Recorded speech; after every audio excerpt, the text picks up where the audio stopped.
Hey everybody, it's Leroy from Leroy Gaming. Today I'm going to bring you another Baldurs Gate 3 guide. Today we are focusing on the final Barbarian subclass, the Wild Magic Barbarian.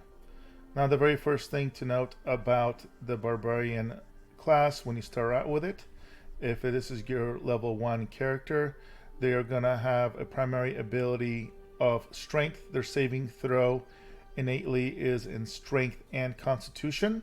They do have a hit die that's 1d12, meaning they have the highest hit points per level of any class in the game. You do start proficient with simple weapons, martial weapons, light armor, medium armor, and shields. Now we do not get to pick our subclass at level 1, that will be at level 3, but level 1 we do get two important features. Rage, and while raging, you're going to basically do extra damage with melee weapons, improvised weapons, and throwing objects. And you do have resistance to physical damage and advantage on strength checks and saving throws. This does last up to 10 rounds, but do note it will end early if you do not attack or you do not take damage each turn. So if you're in danger of that happening, I highly recommend having like a bow or something like that and shooting at an enemy if it looks like you can't get within range of them, or it's less likely that you're going to be targeted that turn. Also do note that you cannot cast or concentrate on spells while raging. So while you're not raging, you can cast, but be careful with spells that require concentration, because even if you cast them on yourself, the second you rage, you will lose that concentration. You can do this numerous times per long rest, and as you level up, you're going to get more options for this, and it is a bonus action. It also has a class feature of unarmed defense, so if you're not wearing any armor, you add your Constitution modifier to your armor class. Do note you cannot rage if you wear heavy armor, so this class is mainly all about medium armor, generally speaking, or you can go unarmored.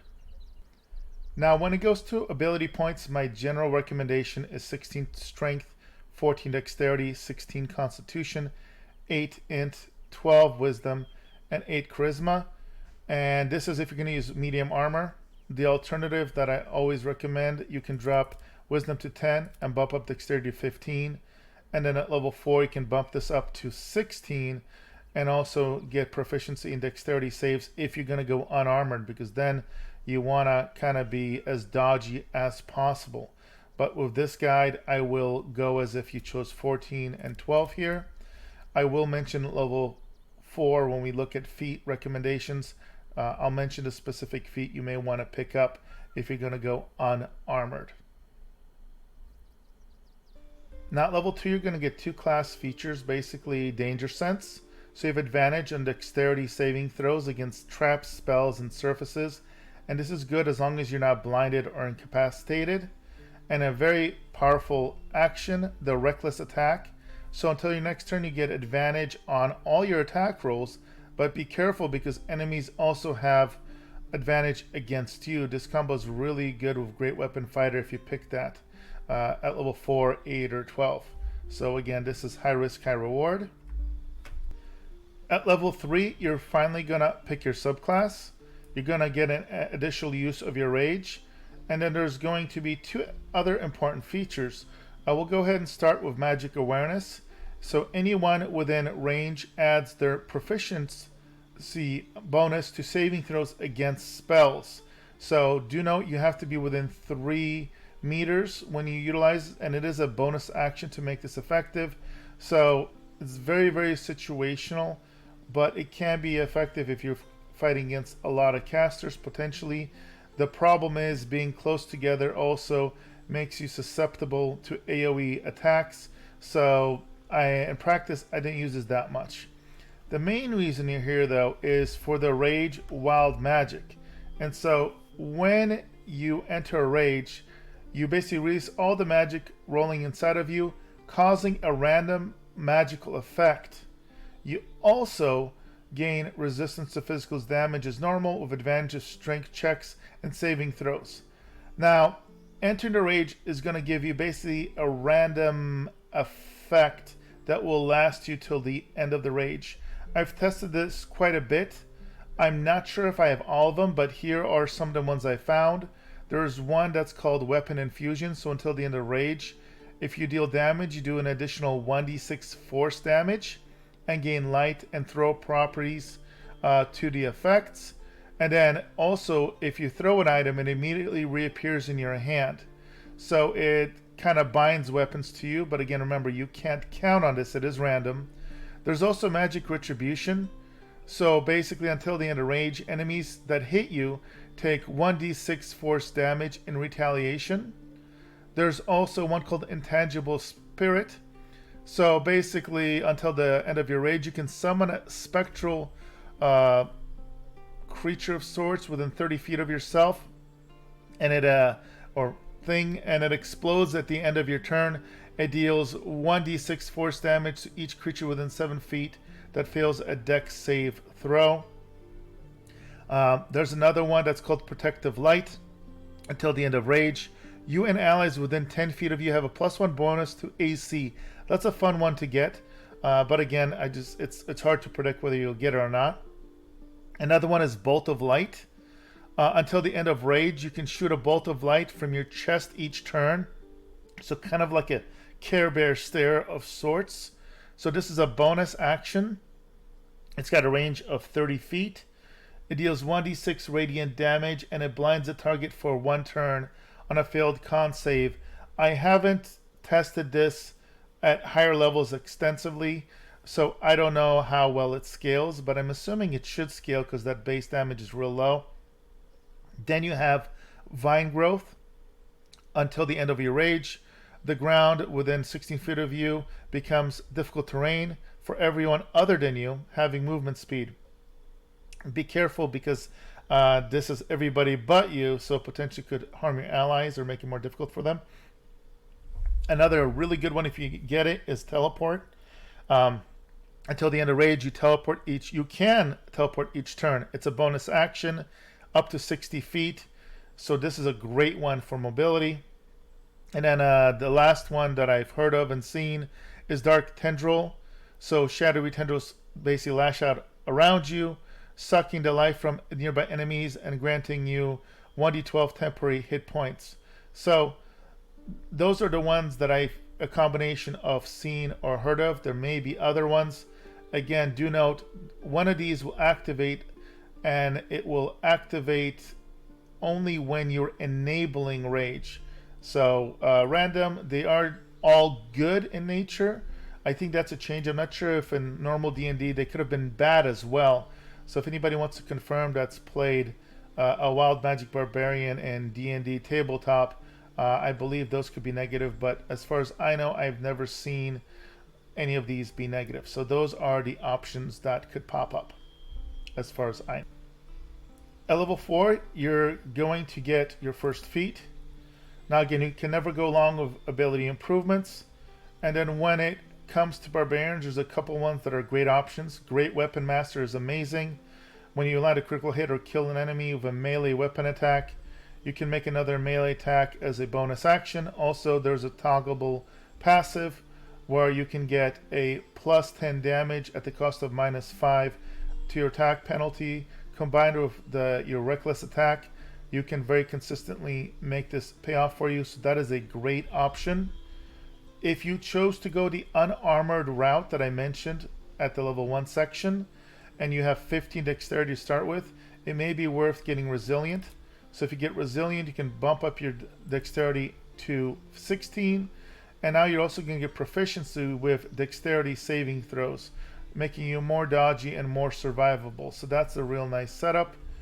In addition, if you are going to go big two-handers, you may want to choose Polearm Master. That's a great one for getting not only an additional bonus action potentially, but really being able to get an opportunity attack on enemies is really, really good. One final one that is just I recommend to anybody as something to consider is Lucky. You can read the description here, but this can save a lot of your rolls, defensive, offensive, different situations. It's universally pretty good. So again, pick what you want. I generally in this guide will choose Great Weapon Master and increase ability points, but at 8 and 12, pick what you find the most useful. At level 5, you're going to get an extra attack, which is wonderful. and you get fast movement. So as long as you're not wearing heavy armor, you move an extra 3 meters per turn. At level 6, you're going to get an additional rage charge, and then you're going to get 3 more features. So you're going to get Bolster Magic Boon. So you or your ally receive a +1 d4 bonus to attack rolls and ability checks. Now this is an action that you got to keep in mind. So, but it does last 10 turns. So that's pretty nice. And again, you could technically both ability checks as well as attack rolls. So while it is random, between 1 to 4 to attack rolls is pretty powerful. You're also going to have something called Bolster Magic level 1 spell slot. So it allows you or an ally to recover a level 1 spell slot. So obviously if you multi-class and get some spells, that's going to be helpful for you. Or you could basically assist other characters in your party that do have spells.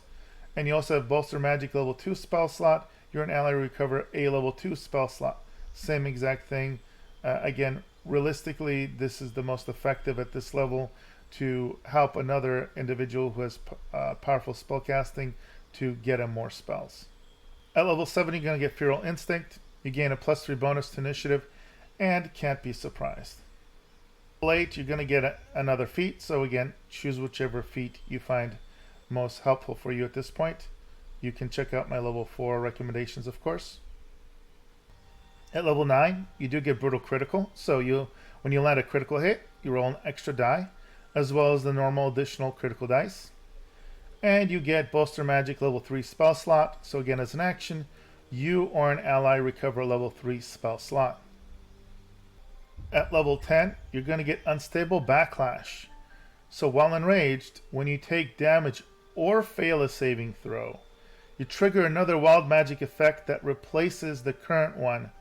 So this isn't always good, I found, because you may have an effect that you really like, and then all of a sudden you get one you don't like. So again, good, bad, it depends. At level 11, you get Relentless Rage. So once per short rest, if you drop to 0 hit points while in rage, you gain 1 hit point instead of being downed. This is definitely a lifesaver, but do remember you're going to be sitting at 1 health, so you got to finish off your enemies or get some healing on you, or else you'll probably get downed rather quickly again. And at level 12, you're going to rage an additional time per long rest, and then you're going to pick your final feat. When it comes to equipment for this subclass, it's pretty basic. Keeps a very standard setup. So again, if you're going to be wearing armor, find the best medium armor you can. When it comes to weapons, barbarians again really lean heavily towards big two-handed weapons. If you're going to go polearm master, obviously pick a polearm. Otherwise, it's pretty straightforward as you level up. When it comes to multi-classing, just like the other 3 subclasses, I do find the main benefits of this subclass is within the first 3 levels. So the idea here is you can go all the way to level 3, and then if you like that kind of random magic effect setup, you can include it. Going above that, you could go level 4 to get that extra feat before you swap off. Otherwise, I feel like there's a lot of diminishing returns in this subclass compared to the other 2. Alright guys, and that finishes my final subclass for the Barbarian. I hope you guys found it helpful. If you did, make sure to drop a like. If you have any comments, either positive or if you have any feedback on how I can improve these guides, definitely do leave those. Will take a look at all of them and do my best to respond. And as always, thank you for all the support. Please feel free to subscribe if you want to see more content from me, and I will make sure to see you guys in the next video.